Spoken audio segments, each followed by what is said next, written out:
네, 4.29 재보궐선거 후보 등록이 이제 마무리가 되고 여야 지도부가 일찌감치 지원 유세에 나서면서 선거판이 본격적으로 달아오르고 있는 모양새입니다. 한편 여야 정치권이 문재인, 유승민 두 대표 연설에 후폭풍이 거셉니다. 여당은 이른바 유노믹스, 야당은 문노믹스에 대한 반응이 엇갈리고 있는데요. 송승호 교수, 김성수 평론가와 함께 자세한 얘기 나눠보겠습니다. 어서 오세요. 네, 안녕하세요. 네. 어제 문재인 대표의 대표 연설 이야기도 좀 해보겠습니다. 예상됐던 대로 뭐 경제 이야기를 무척이나 많이 했었는데요. 어떻게 보셨어요? 요즘 뭐 언론에서 통계낸 거 보니까 경제라는 단어를 쓴 게 뭐 99번이나 썼다고 이런 얘기도 나오고, 어쨌든 어저께 문재인 대표의 대표 연설의 키워드를 두 가지를 꼽으라면 경제, 문재인식 경제는 뭐냐, 그 부분 또 하나 하고, 저는 김대중 DJ, 김대중 전 대통령을 꼽고 싶어요. 어저께 문재인 대표의 그 경제 관련, 그동안 문재인 대표가 경제 뭐 계속 얘기를 해왔지만 사실은 문재인식 경제가 뭐냐, 실체가 별로 없었어요, 지금까지. 근데 어제 명확하게 드러났는데, 재벌과 중소기업의 불균형을 깨야 된다. 그다음에 재벌 독점하는 부분을 타파시켜야 된다. 그래서 주로 재벌의 지금 뭐 정상적이든 비정상적이든 재벌 중심에서 중소기업 중심으로, 또 재벌과 중소기업이 상생하는 쪽으로 경제 체제를 바꿔야 된다. 이게 이제 요점 같아요. 근데 이게 보면은 과거 이제 그 새정치연합 쪽에서, 과거 민주당 쪽에서 쭉 해온 거예요. 어째 보면은 김대중 대통령이 얘기한 그 DJ 경제학 또는 서민 경제학, 이게 다 뿌리가 이제 같아요. 그래서 문재인 대표도 어쨌든 경제만 놓고 본다면 이 우클릭보다는 좌클릭의 생각을 갖고 있다 하는 것이 이제 제가 어제 본 부분이고, 김대중 대통령 언급을 계속한 건 아무래도 4.29 재보선 때 호남에 좀 지원을 간접적이나마 얻고자 하는 그런 의미가 담겨 있었던 것 같아요. 네, 큰 틀에서는 어떻게 좀 평가하고 싶으세요?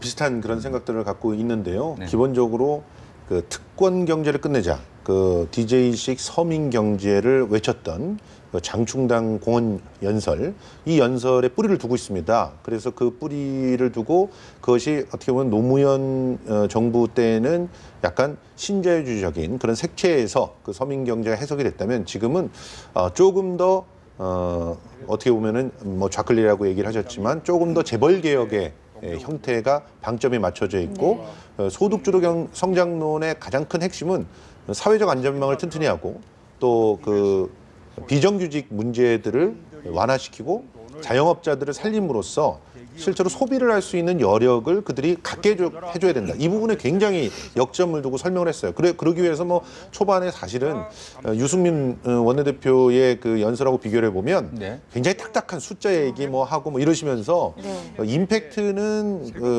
뭐 훌륭하지 않았지만 그 내용은 상대적으로 좀 알차다고 평가할 수 있는 그런 얘기들을 좀 많이 하셨거든요.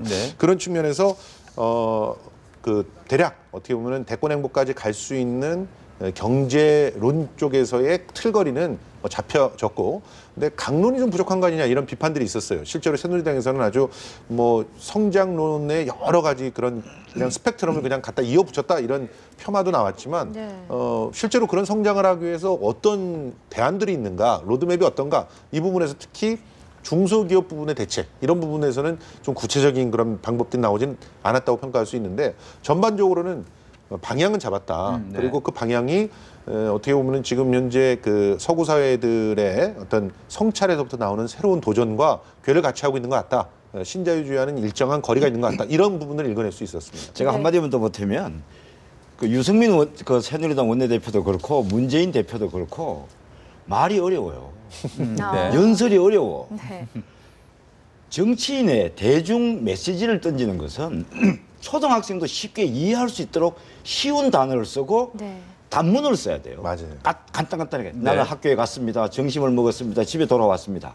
나는 학교에 가서 점심을 먹고 집에 돌아왔다. 이렇게 복문을 쓰면 안 되는데, 이 두 분들 다 제가 볼 때는 대중 연설에 익숙하지 않은 것 같아요. 그래서 말이 어려워. 단어가 어려워요. 성장이냐 분배냐 일반 국민 잘 모릅니다, 이거. 그래서 앞으로도 좀 더 쉽게 본인의 의사를 국민들에게 전달할 수 있는 방법을 두 분 다 좀 연구를 해야 될 것 네. 같아요. 저희가 네. 뒤에서 질문을 드리려고 했는데 지금 말씀을 하셨으니까 지금 여쭤볼게요. 문재인 대표가 어제 연설을 했고 그 전날 유승민 원내대표가 연설을 했잖아요. 네. 비교를 좀 해본다면 어떤가요? 내용적인 측면. 이제 이런 게 이거는요. 유승민 원내대표는 본인의 평상시 의원으로서의 가진 경제관에 대한 소신을 밝힌 거예요. 의원으로서. 자, 예를 들어서 정세 없는 복지는 허구다. 네. 공약 가계부 이거 못 지킨다 우리가. 이거 유승민 원내대표 계속 해온 얘기예요. 그러나 어저께 한 얘기는 어렵게 한 얘기는 유승민 의원으로서 얘기한 게 아니고 새누리당을 대표하는 원내대표로서 대표 연설이었어요. 네. 대표 그 차이가 뭡니까? 의원으로서 원내대표로서 원내대표는 당의 당론을 얘기하는 자리예요. 그런데 유승민 대표가 좀 아쉬운 부분은 당론을 얘기해야 되는 원내대표가 네. 개인의 의견을 얘기한 거란 말이죠. 네. 그 얘기가 맞고 틀리고 가네. 그래서 유승민 원내대표는 앞으로는 원내대표로서의 발언 내용과 국회의원 유승민 개인으로서의 발언 내용을 좀 구분해야 된다. 이 부분이 생각이 들었고, 그다음에 문재인 이제 대표 같은 경우에는 자 대기업 지금까지 친대기업 정서의 정책을 이제 써왔다면 이전 정부들이 이제 바꿔야 된다. 바꿀 수도 맞아요. 근데 우리가 대만은 중소기업 중심의 경제 체제지만 우리는 대기업 중심의 경제 체제예요 지금. 이거를 그럼 자 어떻게 조정할 것이냐, 조율할 것이냐, 이 부분에 대한 뭔가 좀 확실한 국민들에게 던지는 메시지가 있어야지만 국민들이 그걸 받아들인다 그죠. 문재인 경제 대기업 타파하면서도 잘하겠네. 네. 불안하지 않네. 이 인식을 심어줘야 된다 이거죠. 근데 그런 부분에 대해서는 두 분 다 조금 아직까지는 국민들에게 다가가기는 좀 거리가 있다. 그런 생각이 들었어요. 네. 일단 유승민 원내대표의 그 연설은 굉장히 정서적인 부분을 건드리면서 시작을 했어요. 네. 그래서 사실 말은 두 분 다 조금 딱딱한 느낌이 있었지만 훨씬 더 감정이입이 되기 쉬운 편이었다. 유승민 대표의 연설이 그렇게 평가를 할 수가 있겠고, 그리고 유승민 대표가 얘기했던 걸 보면은 그 굉장히 전반적으로는 문재인 대표의 소득주도 성장론하고 비슷한 부분들이 있습니다. 네. 특히 개혁이란 말은 더 많이 썼어요. 인권이란 말도 문재인 대표는 쓰지 않았는데 유승민 대표는 쓰면서 어떻게 보면은 중간층을 아우르려고 하는 그런 노력들이 돋보였다 이렇게 네. 볼 수가 있는데 결정적으로 차이가 난 부분들이 있습니다. 예를 들어서 연금 개혁 같은 부분에 이제 차이가 네. 났고요. 그리고 이제 중소기업에 대한 어떤 대책, 자영업자에 대한 대책 이런 부분에서 좀 유승민 대표 쪽은 언급이 없었다고 한다면 상대적으로 그런 언급들이 문재인 대표 쪽은 좀 더 풍부했다. 그래서 전반적으로 이걸 평가를 할 때 이제 그 담론의 어떤 흐름은 재벌의 개혁 쪽으로 맞춰져 있는데 강론에서의 차이가 날 것이고 이 강론에서의 차이를 앞으로 이 두 당이 어떻게 아젠다를 선점해 갈 것이고 그 아젠다가 얼마나 국민들한테 호소력 있게 먹힐 것인가 이 부분이 다가갈 것 같거든요. 네. 그런 측면에서는 아까 송 교수님이 얘기하셨던 것처럼 좀 더 쉬운 언어로 정말 아주 구체적인 얘기를 그것도 사람들이 봐서 그것이 진짜 가능하다는 불안감 없이 이렇게 전달해 주는 것이 중요하다고 보고요. 앞으로 과제가 그런 데 놓여 있다고 생각합니다. 네. 전날 유승민 원내대표의 연설 때는 야당에서 평가가 상당히 좋게 나왔어요. 그렇죠. 그런데 문재인 대표 연설하고 새누리당에서 내놓은 평가를 보니까 각종 성장론의 백화점식 나열이다 이런 비판이 나왔고요. 경제 위기를 돌파하기 위한 야당의 역할론이 보이지 않는다 이렇게 얘기했거든요. 그 지적이 정확하신데 이런 것 같아요. 유승민 원내대표가 얘기한 부분은 박근혜 대통령이 한 공약을 정면으로 비판한 부분이고 그렇죠. 그렇기 때문에 새정치연합 입장에서 보면은 본인들이 계속 청와대나 여당에 대해서 주장하는 게 뭡니까? 복지 없는 정세 자꾸 한다는데 안 되잖냐. 왜 실토를 안 하냐. 국민에게 사과하고 잘못됐다고 얘기해라. 이게 계속 주장이란 말이죠. 그러니까 어떻게 보면 새정치연합 입장에서는 유승민 원내대표가 한 얘기가 새정치연합 구미에 딱 맞는 얘기죠, 그게. 네. 근데 반대로 문재인 대표의 그 대표 연설을 보면은 대기업은 척결 대상이고 좀 심한 얘기를 하면 척결 대상이다. 중소기업 무조건 중소기업을 살려야 된다. 이제 이것은 과거부터 해온 일종의 좀 대기업에 대한 반대기업 정서 이런 걸 또 나타냈기 때문에 보수 성향인 새누리당 입장에서는 환영할 얘기는 아니죠. 저는 그 기본적으로 유승민 원내대표의 발언이 당론이 아니라는 데에 우리가 주목을 해야 된다고 봅니다. 다시 말해서 새누리당 전체는 지금 유승민 대표가 얘기하는 증세와 복지를 그야말로 중간 수준에서 서로가 일정 정도 합의할 수 있는 수준에서 해야 된다는 이런 얘기를 당론으로 채택하지 않고 있는 상황이에요. 그리고 유승민 대표는 아주 강력하게 창조경제 실패했다는 것을 인정하고 사과해야 된다 이런 얘기까지 했는데 네. 그럴 마음 전혀 없거든요. 지금 그런 상황이기 때문에 말씀하신 대로 이런 비판들을 먼저 하는 모습이 야당한테는 굉장히 좋게 보였겠죠. 그렇지만 한편으로는 이런 대표 연설이 문재인 대표의 연설의 임팩트를 약화시켰습니다. 네. 다시 말해서 유승민 원내대표의 연설들은 계속 회자가 되고 내용이 언급이 되고 그러지만 상대적으로 그 내용에 많이 중복되기 때문에 문재인 대표 연설의 가치가 폄하되고 있는 그런 상황이라는 거죠. 네. 그런 측면이 또 새누리당이 비판할 수 있는 것들을 많이 만들어냈고 말씀하신 대로 야당은 그럼 어떻게 할 것인가? 야당은 어떤 전략을 가지고 이번 선거를 치를 것이고 그리고 또 앞으로 총선 대선까지 어떻게 이러한 그 벽돌들을 쌓아나갈 것인가 거기에 대해서는 구체적인 언급들이 없어요. 그 부분이 지지자의 입장에서도 좀 안타까운 부분이기도 합니다. 그러니까 냉정하게 이 연설 두 개를 딱 비교해 보면 유승민 원내대표의 연설은 칭찬받을 만했고 문재인 대표의 연설에서는 뭔가 아쉬움들이 많이 좀 묻어날 수 있는 구조적인 문제가 있었다. 이런 얘기를 두 분 다에 대해서 여야에 대해서 한마디만 간단히 보태면 네. 본인들이 하고 싶은 얘기를 했어요. 그러나 국민들은 듣고 싶은 얘기를 못 들은 거예요. 예. 뭐 아주 못했다고 평가하고 싶지는 않고요. 다만 국민들은 조금 더 구체적인 얘기를 하고 싶다. 자, 큰 틀거리에서는 자, 재벌들도 이제 내려놔야 된다. 심지어 문재인 대표 같은 경우는 사내 유보금 540조까지 얘기를 구체적으로 하면서 이것들 가지고 뭔가 펼쳐놓을 수 있는 가능성들인데 그걸 못하고 있다. 그거를 갖다 뭔가 해결해 줘야 된다는 얘기까지 하지 않았습니까? 그러니까 그런 부분들은 국민들이 원하는 얘기긴 해요. 근데 어떻게 할 거냐. 궁극적으로 그 어떻게를 통해서 우리의 살림살이는 어떻게 바뀔 것인가. 이 부분에 대한 얘기들이 조금은 더 구체적으로 언급이 됐어야 되지 않을까 하는 생각입니다. 알겠습니다. 4.19 재보궐선거 이야기로 좀 넘어가 보겠습니다. 지역은 4곳인데 여야 모두 뭐 거의 총력전을 지금 펼치고 있는 모습입니다. 네. 판이 이상하게 커져버렸어요. 네. 그렇죠? 미니 선거가 돼야 되는데 여야 간에 뭐 일전을 방불하는 선거가 돼버렸어요. 묘하게. 그게 이제 정동영 후보나 천정배 후보가 뛰어들면서 그렇게 됐는데 지금 보면은 우리가 가장 관심을 끄는데 관악을이잖아요. 네. 관악을은 오늘 마침 오늘 오후 2시에 네. 관악을에 이제 새정치연합의 정태호 후보의 발대식을 해요. 거기에. 이제 새정치연합 지도부 문재인 대표부터 그거 다 참석하게 돼 있어요. 그런데 이제 관건이 뭐였냐 하면은 동교동계가 참석할 거냐 말 거냐 부분이었어요. 어제는 이제 건너가 고문이 광주 갔다가 저녁에 늦게 기차로 이제 올라오셨더라고요. 근데 아침까지도 결정이 안 됐어요. 건너가 고문이 참석할 거냐 말 거냐가. 왜 그러냐? 관악을의 선거에 중앙당의 책임자가 누구냐면은 추미애 최고위원이에요. 그렇죠. 추미애 최고위원이 6대4 지분을 동교동 요구했냐고 해서 직계등을 쌓았단 말이죠.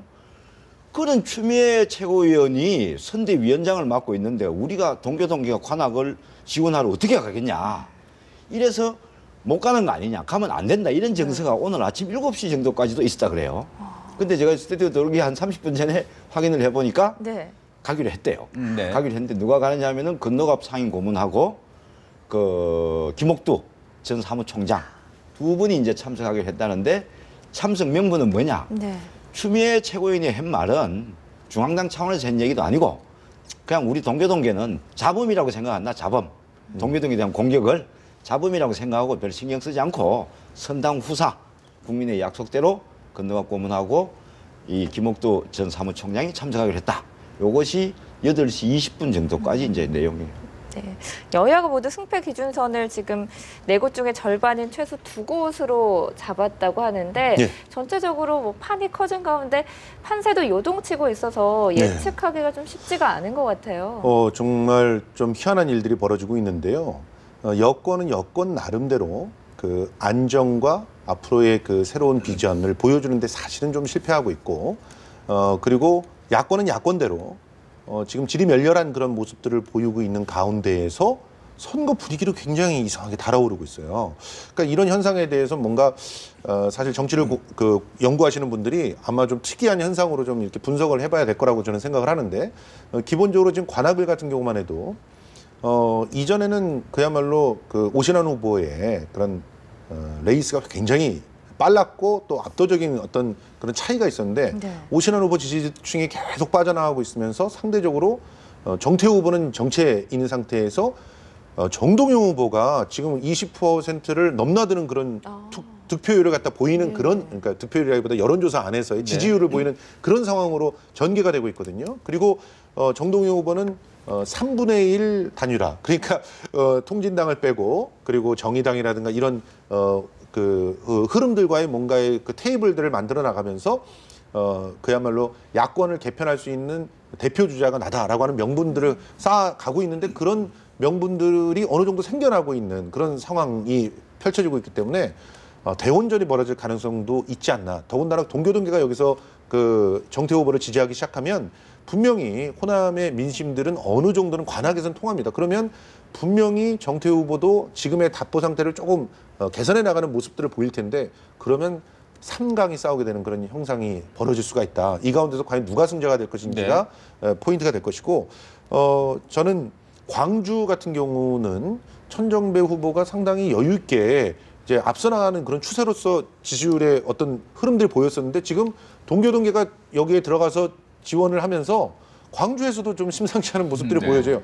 근데 저는 이게 장기적으로는 동교동계가 이렇게 영향력이 있는 곳들이 있다는 것이 한국 정치의 발전이냐 마냐 이거를 좀 생각해 보면은 저는 부정적인 생각임에도 그럼에도 이렇게 영향력이 있다라고 하는 사실이 한국 정치가 갖고 있는 또 다른 역동성 혹은 또 다른 그런 어떤 특성이 아닌가 이런 생각을 해봅니다. 네. 인천과 성남 쪽은 글쎄 이쪽도 좀 만만치가 않게 지금 그렇죠. 되고 있어요. 이 지금 묘한 게 이번에 이게 재보궐이 여야 간의 텃밭 지금 교체 현상이라 할까요? 네. 뭐 정치학에 이런 용어는 없습니다만 네. 굳이 조를 하나 만들어 보면은 여야 텃밭 교체 현상 또는 여야 스와핑 현상 이런 게 나는 것 같아요.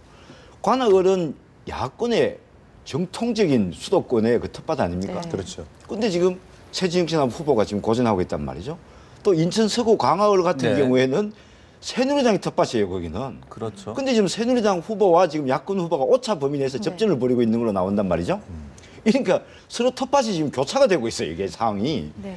근데 문제는 이제 성남 같은 경우에는 제가 뭐 여론조사 해본 건 아니지만 여론조사 상으로만 놓고 보면은 지금 새누리당 후보가 조금 많이 앞서가는 걸로 나오고 그다음에 조금 전에 관악을이나 인천 서구 강화을이나 여기선 여야 간에 서로 후보가 지금 고전을 하고 있고 광주는 천정배 후보가 이제 앞서가는 걸로 나오는데 제가 볼 때 여론조사를 네. 선거도 아직 많이 남아 있는 데다가 네. 하루아침에도 뒤집힙니다. 이 재보궐이라는 그렇죠. 것은. 그렇죠. 그리고 그 시기도 많이 남아 있고 두 번째는 지금까지 발표된 여론조사가 저는 조금 그 실체적 진실에 접근이 안 돼 있다고 봐요. 왜 그러냐면은 그냥 전체 유권자를 상대로 여론조사를 한 거란 말이죠. 재보궐 선거는 뭡니까? 투표율이 관건이에요. 네. 투표율이 굉장히 낮아요. 그렇죠. 네. 그래서 어느 진영의 어느 당의 지지 성향의 유권자가 투표장에 많이 나오냐에 따라 당락이 달라지는데 전혀 그 부분이 가만히 안 됐어. 지금 여론조사는. 네. 정확하게 하려면 투표장에 나오실 겁니까? 안 나오겠다면 여론조사 수dob을 해야 돼요. 나오겠다 하면은 그러면 어느 당을 지지합니까? 어느 후보를 지지합니까? 이래야지 그렇죠. 실체적 진실에 가까워지는데 이번엔 그리 안 했기 때문에 여론조사만 갖고 판세를 미리 점쳐보기는 좀 무리다. 그런 생각이 듭니다. 네, 투표를 하고 뚜껑을 열어볼 때까지는 네. 알 수가 선거는 없을 그러니까요. 것 같은데요. 그러면은 여기서 어려운 질문, 가장 승부를 예측할 수 없는 어려운 격정지가 될 것 같은 곳 어디로 꼽으실 수 있을까요? 저는 지금 현재 상태로서는 관악을이 제일 예측하기가 좀 어렵지 않을 그런 생각이 들고요. 그리고 광주도 잘 모르는 그런 상태로 빠져들고 있는 게 아닌가. 천정배 후보에 대한 국민적 기대감이 있습니다.